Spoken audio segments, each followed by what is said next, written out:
عقلمند چوہے کی کہانی۔ ایک دفعہ کا ذکر ہے کہ ایک ندی کے کنارے پر بلی رہا کرتی تھی اور اسی ندی کے کنارے پر ایک چوہے کا بھی بل تھا۔ چوہا جب بھی بل سے باہر آتا تو بلی اس کو کھانے کی کوشش کرتی۔ بلی نے چوہے کو بہت پریشان کر رکھا تھا۔ ایک دن کیا ہوا کہ جب وہ دونوں اپنے گھر پر تھے تو ایک شکاری وہاں پر آ گیا اور اس نے درخت کے پاس ایک جال بچھایا۔ اس نے سوچا کہ کوئی نہ کوئی جانور تو میرے جال میں پھنس ہی جائے گا۔ وہ جال بسا کر چلا گیا۔ تھوڑی دیر بعد جب بلی اپنے گھر سے نکلی تو اس نے بغیر دیکھے چھلانگ لگا دی اور وہ جال میں پھنس گئی۔ اس نے چلانا شروع کر دیا۔ اس نے اپنے آپ کو چھڑانے کی بہت کوشش کی پر ناکام رہی۔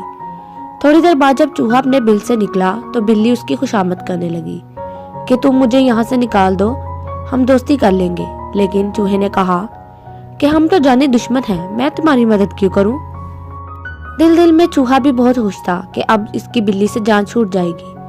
لیکن اس نے دیکھا کہ ایک کوا آ کر درخت پر بیٹھ گیا ہے تو چوہا فوراً سے بلی کے پاس آیا اور اس کو چھڑانے کی کوشش کرنے لگا۔ کوے نے جب یہ دیکھا کہ اب بلی تو چھوٹ جائے گی تو وہ مجھے کھا جائے گی، یہ سوچتے ہی وہ اڑ گیا۔ چوہے نے دیکھا کہ کوا تو اڑ گیا تو وہ بھی فوراً سے جال کے پاس سے ہٹ گئی۔ بلی نے جب یہ دیکھا تو کہنے لگی کہ تم نے مجھے چھڑوایا کیوں نہیں؟ تم کہاں چلی ہو؟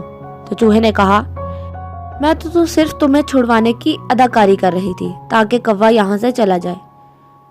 یہ کہہ کر چوہا وہاں سے جانے لگا تو اس نے دیکھا کہ شکاری واپس آ رہا ہے تو وہ فوراً سے دوڑ کر بلی کے پاس آیا اور اس کو چھڑوانے لگا۔ جب بلی کو اس نے آزاد کر لیا تو بلی نے اس سے پوچھا کہ تم تو جانے لگے تھے، تم نے مجھے کیوں آزاد کروایا؟ تو چوہا بولا تم نے کوے سے مجھے بچایا اور میں نے تمہیں شکاری سے، اب ہمارے اوپر کوئی بھی احسان نہیں ہے، ہم دونوں نے ایک دوسرے کا بدلہ دے دیا۔ چوہے کی بات سن کر بلی بہت شرمندہ ہوئی اور اس سے معافی مانگنے لگی کہ میں نے تمہیں بہت پریشان کیا لیکن پھر بھی مصیبت میں تم نے میری مدد کی ہے، میں تم سے دوستی کرنا چاہتی ہوں۔ چوہے نے کہا کہ ایسے کیسے ہو سکتا ہے کہ بلی اور چوہا دوست بن جائیں؟ لیکن بلی نے کہا کہ کیوں نہیں ہو سکتا، ہم اچھے دوست بن سکتے ہیں اور ہم یہ سب پر ثابت کر دیں گے کہ ہم دوست ہیں اور بہت اچھے دوست ہیں۔